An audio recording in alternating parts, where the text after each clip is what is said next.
Please video like and subscribe this channel. The alien queen's fury shocked the court. You are the father of my heir. The first time I stood in the court of Harris, I was there to fix a door. That was the truth of it. The grand throne chamber of the Varelian Empire, an architectural marvel carved from luminous crystal and dark obsidian alloys, had suffered a minor malfunction in its northern energy gate. A flicker in the shielding grid. A harmless, almost embarrassing flaw in a room designed to display absolute perfection. And because I was one of the few off-world engineers certified to work with hybrid Varelian systems, I had been summoned from the lower service decks to repair it. I never expected to leave that chamber with my life permanently altered. The Varelians were not like humans. They were taller, their forms elegant and angular, their skin iridescent like polished pearl. Bioluminescent markings traced slow-moving patterns across their arms and necks, glowing brighter when emotions intensified.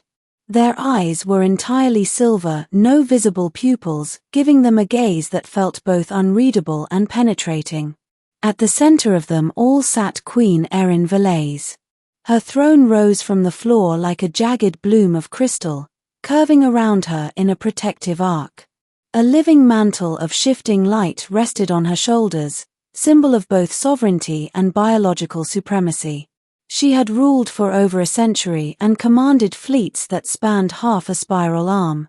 No one questioned her authority. No one survived doing so.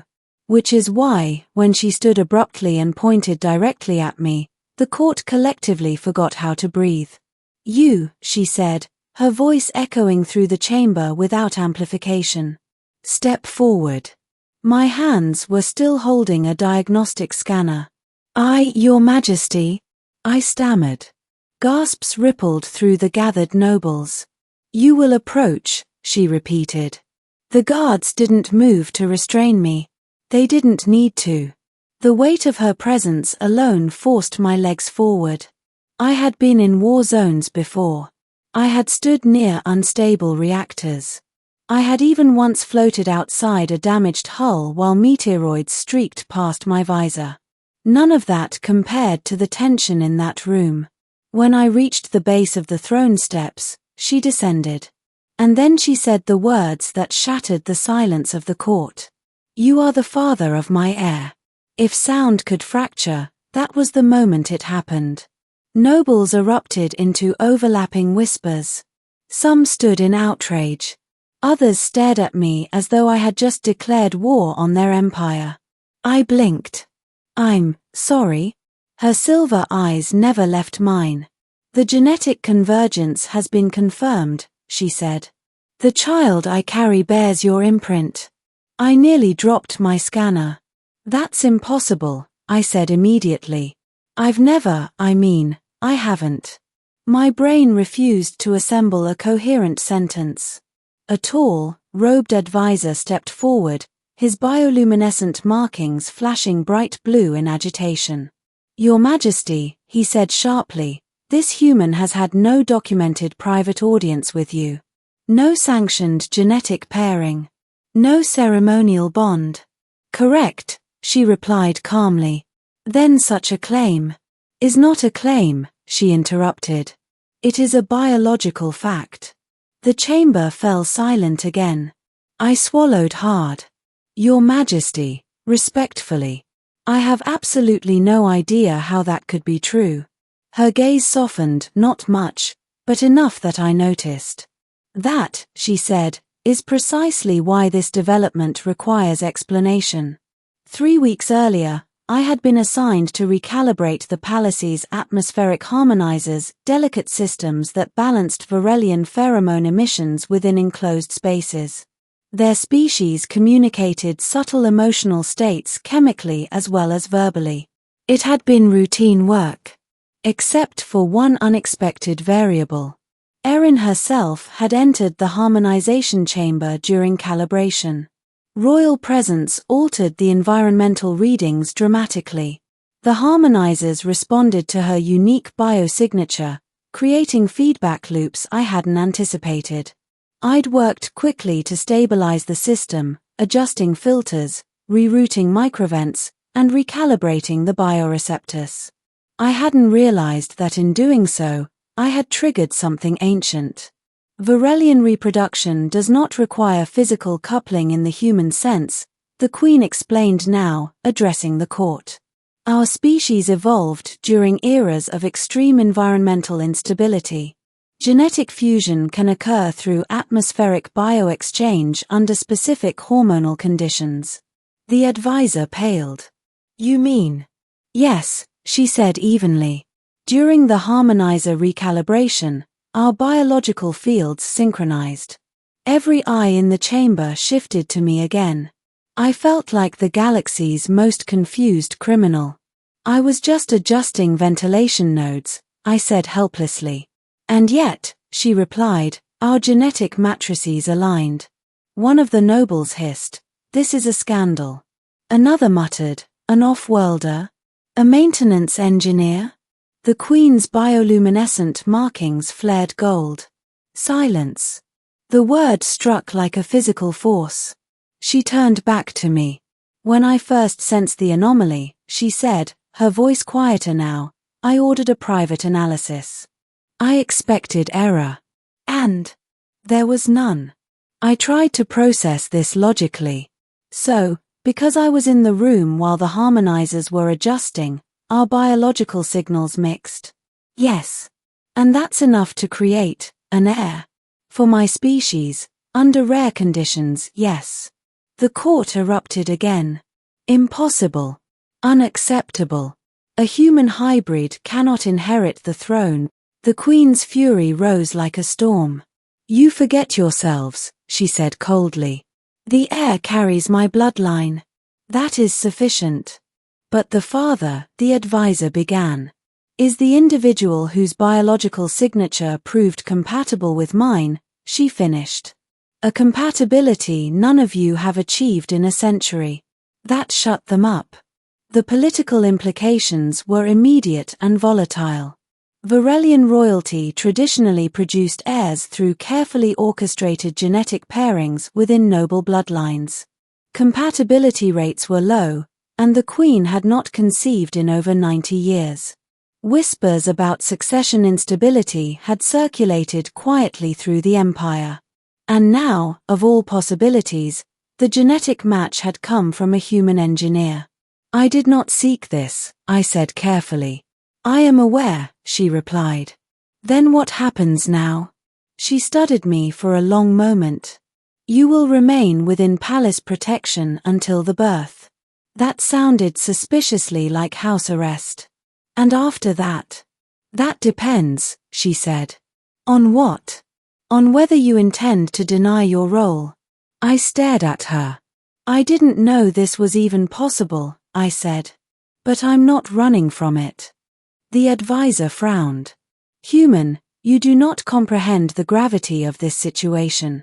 Then explain it, I snapped, surprising even myself.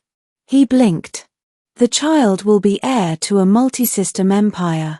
If instability arises, it could lead to civil conflict, I finished. I understand politics. The Queen watched me closely. You are not afraid? She asked. I'm terrified, I admitted. But that doesn't mean I disappear. Something in her expression shifted then, less fury, more calculation. Over the following months, I remained within the palace. Not as a prisoner, exactly. More like a controversial guest. Some nobles avoided me entirely. Others attempted subtle intimidation, questioning my background, my intentions, my worthiness. Queen Erin ignored them all. In private audiences, she asked about human governance, about adaptability, about how we handle diversity within expanding colonies. You integrate outsiders rapidly, she observed once. Sometimes, I said. Sometimes we mess it up spectacularly. And yet your species persists. So does yours. She regarded me thoughtfully. I have ruled through strength, she said quietly. Through certainty. This child represents uncertainty. Maybe that's not weakness, I said. Explain. It means your empire evolves. As her pregnancy advanced, the court slowly shifted. Medical scans confirmed what she had declared: the heir was stable. Hybrid, yes, but viable. The child's bioluminescent patterns were already forming in complex configurations no one had recorded before. Rumors spread beyond the palace. Some citizens expressed outrage, others fascination. Many, especially those in outer colonies, saw opportunity. An air-bridging species could symbolize unity rather than dominance. The Queen knew this. She summoned the full court again during her final trimester. I stood beside her this time, not below the throne steps. The Empire faces a choice, she declared. Cling to precedent or embrace survival. A noble rose angrily. This is reckless. It is necessary, she replied. She turned slightly toward me. 3 months ago, I announced a biological truth. Today, I announce a political one. The father of my heir has not sought power. He has not demanded title. He has remained despite hostility. She faced the court again.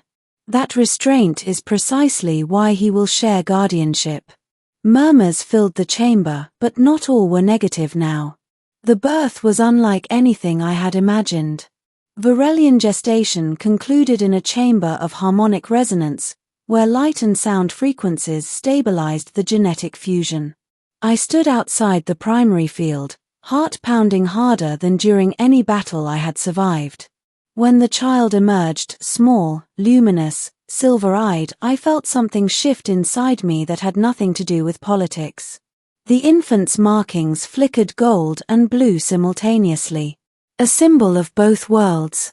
The Queen held the child briefly before turning to me.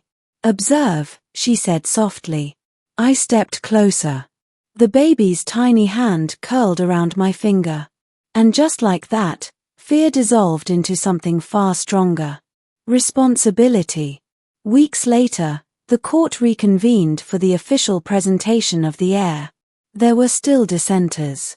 There always would be. But when the Queen stood before her empire and lifted the child high, her voice rang clear. "This is not a mistake," she said. "This is evolution." She looked at me not with fury this time, but with fierce resolve. And I chose not to deny it. The chamber, once fractured by shock and outrage, slowly bowed in unified acknowledgement. Not because they were forced, but because they understood. The future had arrived, unexpected and undeniable. And it began not with conquest or ceremony, but with a malfunctioning harmonizer, a confused engineer, and a queen brave enough to claim the truth before her entire court. "You are the father of my heir," she had declared in fury. What followed was not destruction. It was transformation.